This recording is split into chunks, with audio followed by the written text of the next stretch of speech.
The House of the Vampire by George Sylvester Viereck. Chapter 17. The next day Ernest wrote a letter of more or less superficial tenderness to Ethel. She had wounded his pride by proving victorious in the end over his passion and hers. Besides, he was in the throes of work. When after the third day no answer came, he was inclined to feel aggrieved. It was plain now that she had not cared for him in the least, but had simply played with him for lack of another toy. A flush of shame rose to his cheeks at the thought. He began to analyze his own emotions, and stunned, if not stabbed, his passions step by step. Work was calling to him. It was that which gave life its meaning, not the love of a season. How far away, how unreal she now seemed to him. Yes, she was right. He had not cared deeply. And his novel, too, would be written only at her. It was the heroine of his story that absorbed his interest, not the living prototype. Once in a conversation with Reginald he touched upon the subject. Reginald held that modern taste no longer permitted even the photographer to portray life as it is, but insisted upon an individual visualization. "No man," he remarked, "was ever translated bodily into fiction. In contradiction to life, art is a process of artificial selection." Bearing in mind this motive, Ernest went to work to mould from the material in hand a new Ethel, more real than life. Unfortunately he found little time to devote to his novel. It was only when, after a good day's work, a pile of copy for a magazine lay on his desk, that he could think of concentrating his mind upon Leontina. The result was that when he went to bed his imagination was busy with the plan of his book, and the creatures of his own brain laid their fingers on his eyelid so that he could not sleep. When at last sheer weariness overcame him, his mind was still at work, not in orderly sequence, but along trails monstrous and grotesque. Hobgoblins seemed to steal through the hall, and leering incubi oppressed his soul with terrible burdens. In the morning he awoke unrested. The tan vanished from his face, and little lines appeared in the corners of his mouth. It was as if his nervous vitality were sapped from him in some unaccountable way. He became excited, hysterical.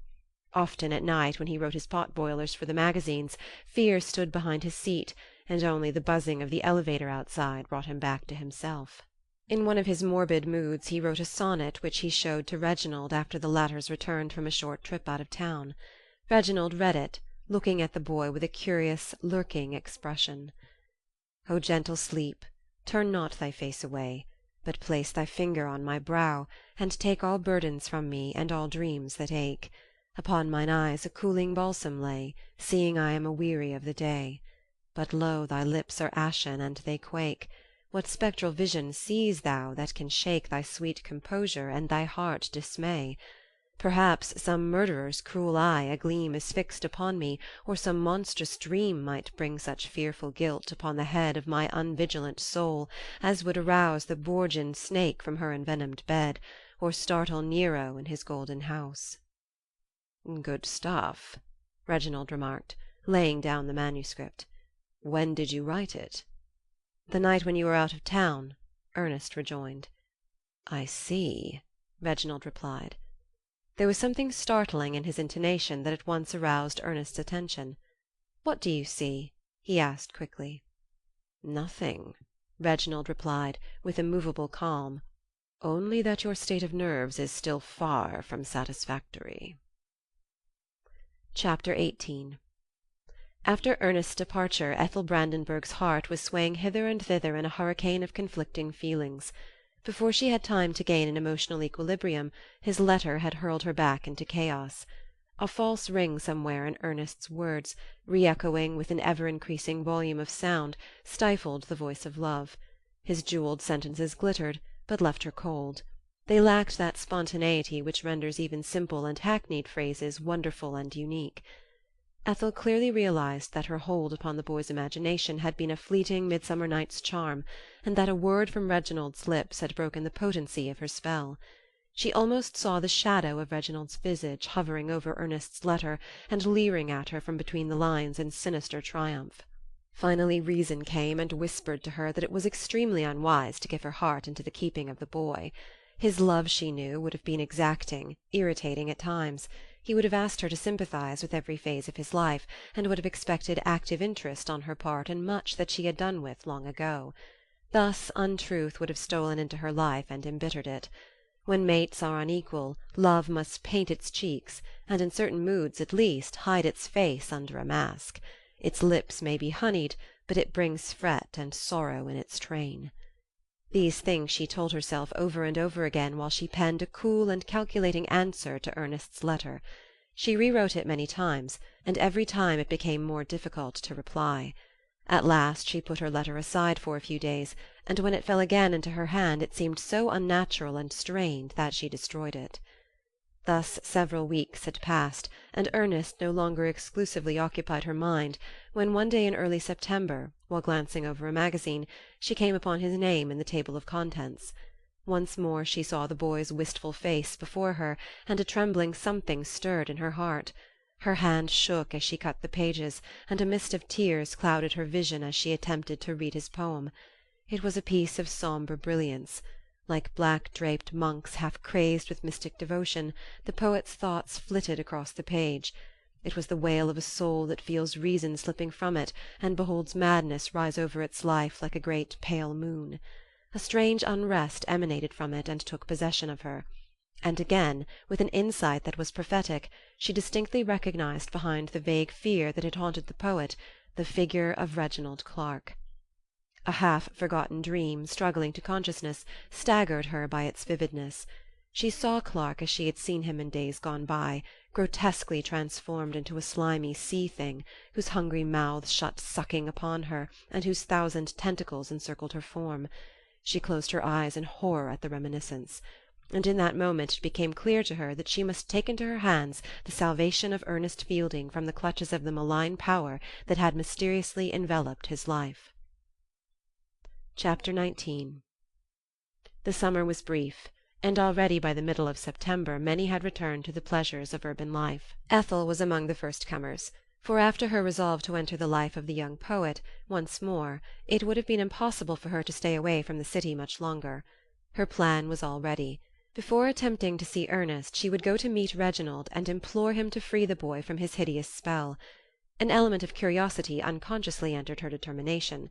When, years ago, she and Clarke had parted, the man had seemed, for once, greatly disturbed, and had promised, in his agitation, that some day he would communicate to her what would exonerate him in her eyes. She had answered that all words between them were purposeless, and that she hoped never to see his face again. The experience that the years had brought to her, instead of elucidating the mystery of Reginald's personality, had, on the contrary, made his behaviour appear more and more unaccountable. She had more than once caught herself wishing to meet him again, and to analyze dispassionately the puzzling influences he had exerted upon her. And she could at last view him dispassionately. There was triumph in that. She was dimly aware that something had passed from her, something by which he had held her, and without which his magnetism was unable to play upon her. So when Walcom sent her an invitation to one of his artistic at-homes she accepted, in the hope of meeting Reginald. It was his frequentation of Walcom's house that had for several years effectively barred her foot from crossing the threshold. It was with a very strange feeling that she greeted the many familiar faces at Walcom's now, and when, toward 10 o'clock, Reginald entered, politely bowing in answer to the welcome from all sides, her heart beat in her like a drum. But she calmed herself, and catching his eye, so arranged it that early in the evening they met in an alcove of the drawing-room. "It was inevitable," Reginald said. "I expected it." "Yes," she replied, "we were bound to meet." Like a great rush of water, memory came back to her. He was still horribly fascinating as of old, only she was no longer susceptible to his fascination. He had changed somewhat in those years. The lines about his mouth had grown harder, and a steel-like look had come into his eyes. Only for a moment, as he looked at her, a flash of tenderness seemed to come back to them. Then he said, with a touch of sadness, "Why should the first word between us be a lie?" Ethel made no answer. Reginald looked at her half in wonder, and said, "And is your love for the boy so great that it overcame your hate of me?" Ah, he knew. She winced. "He has told you?" "Not a word." There was something superhuman in his power of penetration. Why should she wear a mask before him, when his eyes, like the eyes of God, pierced to the core of her being? "No," she replied, "it is not love, but compassion for him." "Compassion?" "Yes, compassion for your victim." "You mean—" "Reginald." "I am all ear." "I implore you." "Speak." "You have ruined one life." He raised his eyebrows derogatively. "Yes," she continued fiercely, "ruined it.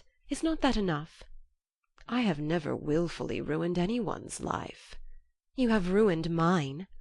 "Wilfully?" "How else shall I explain your conduct?"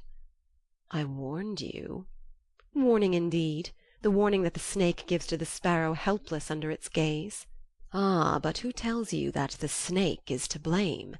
Is it not rather the occult power that prescribes with blood on brazen scroll the law of our being?"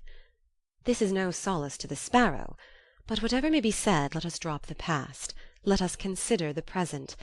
I beg of you, leave this boy. Let him develop without your attempting to stifle the life in him or impressing upon it the stamp of your alien mind." "Ethel," he protested, "you are unjust. If you knew—" Then an idea seemed to take hold of him. He looked at her curiously. "What if I knew?" she asked.